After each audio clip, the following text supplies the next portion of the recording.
কাসীরান লাআল্লাকুম তুফলিহুন।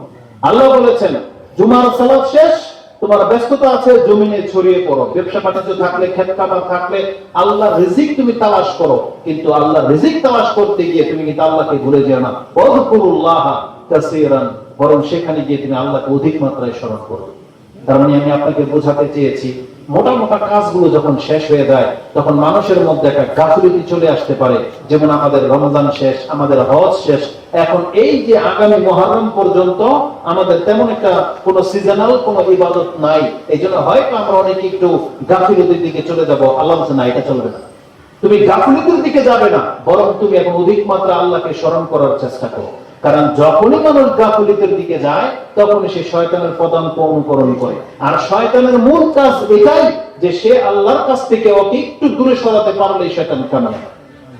এজন্য আল্লাহ সুবহানাহু ওয়া তাআলার পক্ষ থেকে আমাদেরকে বলা হয়েছে আমরা যেন অধিক মাত্রায় এখন আল্লাহ সুবহানাহু ওয়া তাআলাকে স্মরণ করি। এজন্য আজকের এই আলোচনার মূল বিষয় হলো এটাই যে আমাদের হজ শেষ হয়ে গেছে, ঈদ পালন করে ফেলেছি, আমরা কুরবানি করে ফেলেছি। এখন বাকি দিনগুলো আমাদেরকে আল্লাহকে ভুলে গেলে চলবে না, বরং এখন আমাদেরকে আল্লাহকে স্মরণ করতে হবে। কারণ আল্লাহর জিকির হচ্ছে মূল। আলা যিকরুল্লাহি আকবার। আল্লাহ বলেছেন আল্লাহর জিকিরই হচ্ছে সবচেয়ে বড়। যেভাবে আল্লাহকে স্মরণ হয়, এই জন্য বলেছি যে আজকের এই আয়োজন এটা কোরআন। 5 ওয়াক্ত নামাজ যখন আমরা আদায় করি, সালাম ফিরানো শেষ হওয়ার সাথে সাথে নামাজ শেষ হয়ে যায়। কেউ তো উঠে চলে যায়, কেউ যার যার ব্যস্ততা থাকলে সে ব্যস্ততায় যাবে, তাতে কোনো বাধা নাই। কিন্তু সালাম ফিরানোর পর, মূল কাজ শেষে যাওয়ার পর রাসূলুল্লাহ সাল্লাল্লাহু আলাইহি ওয়াসাল্লামের আদর্শ কি ছিল? তিনি প্রায় 10 থেকে 11টা জিকির আজকার করতেন। তিনি তার মুসাল্লাতে বসে তিনি সেই জিকির আজকারগুলো করতে থাকতেন।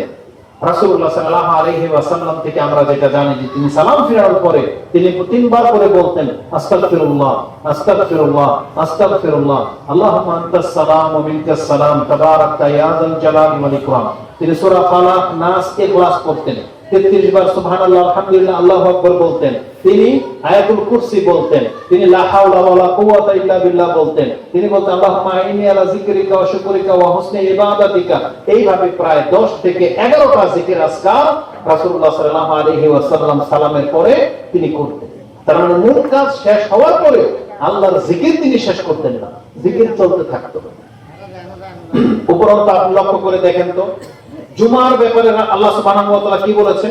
যেটা আপনি সূরা জুমা 62 নম্বর সূরা 9, 10 নম্বর আয়াত, সেখানে আপনি দেখেন আল্লাহ বলেছেন ফাইজা কুদিয়াতিস সালাত ফান্তাশিরু ফিল আরদ ওয়াবতাগু মিন ফাদলিল্লাহ ওয়াযকুরুল্লাহ